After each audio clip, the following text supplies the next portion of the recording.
Road users in pain over military checkpoint on Enugu-Anambra Road.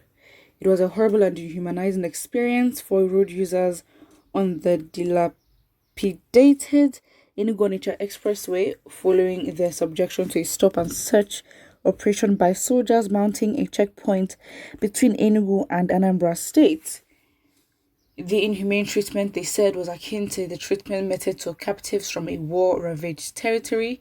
To cross the Amansi-Akwa boundary, passengers are dropped off a few meters away and forced to raise both hands in surrender and walk about 2 kilometers to resume their journey.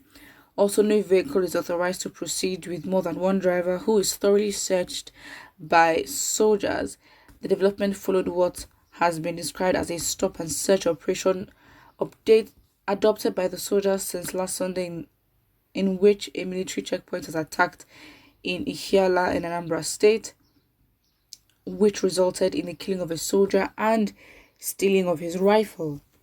The Guardian gathered that some unknown gunmen who operated from the bush had opened fire on the soldiers, killing one and removing his rifle, adding that the soldiers fired back and actually killed one of the attackers. With the amount of blood that flowed at the place, his body was not recovered. One of the travelers, Mrs. Amaka Nweze, who went through the ugly experience at the Amansi military checkpoint while traveling for a burial in Oka on Wednesday, told The Guardian that it was a horrible and painful experience. If I knew this is what people are suffering, I would not attend this burial. I left Enugu around noon on Wednesday to attend a burial on Thursday in my hometown. On approaching the Amansi boundary, I saw several vehicles lined up, and our driver started asking everybody to come down and walk across the military checkpoint, she added.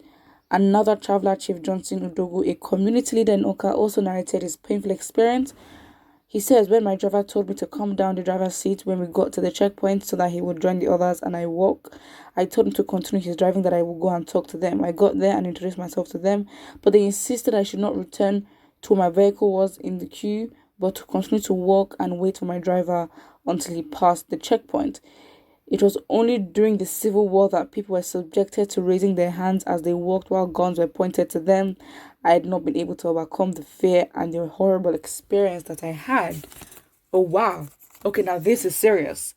Confirming the development, an official of the Anambra State government who craved anonymity asked road users to bear with the government for now. He told The Guardian that it was part of the measures introduced by the military to improve security in the state, especially around boundary communities after the attack on the Ihiala checkpoint.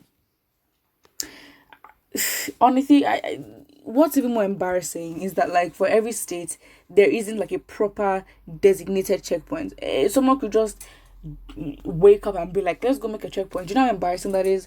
So again, if obviously that place is described as the boundary between Anambra and Enugu. So obviously, if it is a well-known boundary place, as in, okay, fine, this is where you go to be checked.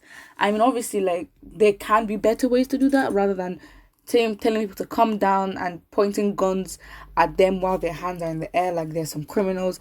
That is extreme. However, I guess if it's effective in doing what, I mean, to be honest, it's not effective. Why? Because these people are scared to their bones, and it should not be. It really should not be. But then again, it's like, should the military be doing checkpoint? I think that's what I need to. I mean, there can be gates between borders in which there's a proper like entry, like a good road. It's not looking dodgy with forest and just red sand. You know, a proper place. And again, why? Because again, they could be a bunch of kidnappers. They really could. If it's not a state, because again, it's just like from the article made it seem because of an attack on another police station. Well, obviously that is not fine, but it just seems as if they just woke up and decided, you know what, let's go make a checkpoint. You know, and obviously that is scary. You don't just do that, you know, and you might as well. And I think things like this is what makes, you know, insecurity, you know, worse in the country, because anyone can decide that they're this, and no proper identification, no proper systems in place, no one to call. So if people can't get away with a lot of things that they should not be getting away with, that's it.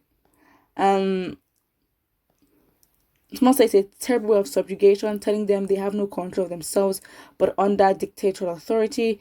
This is very dehumanizing. The military should use gadgets to check cars for weapons. It's a better way of doing things. Very dehumanizing, very controlling, and it's like, honestly, as a country, do we really feel like we've really transitioned out of that phase, that military phase? Because sometimes it seems like the remnants of, military rules still pop its head, and in different parts of the way things are run in the country, and it's like, you really question, are we really a democracy?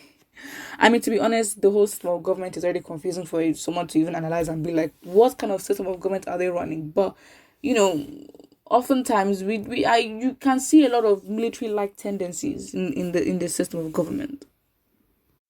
When the unknown gunmen strike, don't shout, life is precious, God loves lives, they're also humans, all right? Because this is a reply to someone that says this is a very good job. I think I think one thing we need to fix is that something would happen, and instead of going to the perpetrators, the solutions or the rebuttal is taken on the citizens. Has there been an investigation to find out what happened at the Ihiala station? Like, obviously it was attacked, fine, by unknown gunmen, fine, but their solution to that now is to dehumanize citizens. So it's just like, I think it's very consistent. When something happens, instead of them to actually face the problem, they start facing victims, or potential victims that could be, that could be attacked, that could be exposed to these attacks. And it's like, is that really the way to go about it? Because what is the point? And what happens again, even with dealing with unknown gunmen or Fulani herdsmen, the government will not face that, but then they'd start looking at IPOB and ASN and mislabeling, and that gives them sort of the free will to sort of take lives. So these are basically examples of how the government, they don't tackle issues head on. They go around the situation, and then they end up targeting innocent people who just have nothing to do with what's going on. Very, very sad. Very sad. Another person says, nonsense Igbo people. How someone says, Igbos, what are we doing to ourselves? It's not Igbos, what are we doing to ourselves? It's what the military is doing to the people. And in reply, someone says, why do fools like you blame the oppressed rather than the oppressors? You are useless as an Igbo man. I think we all need to learn. And understand that, what, sometimes you can't be siding with your oppressors. Put what you think about it in the comment section below. Don't forget to like and subscribe.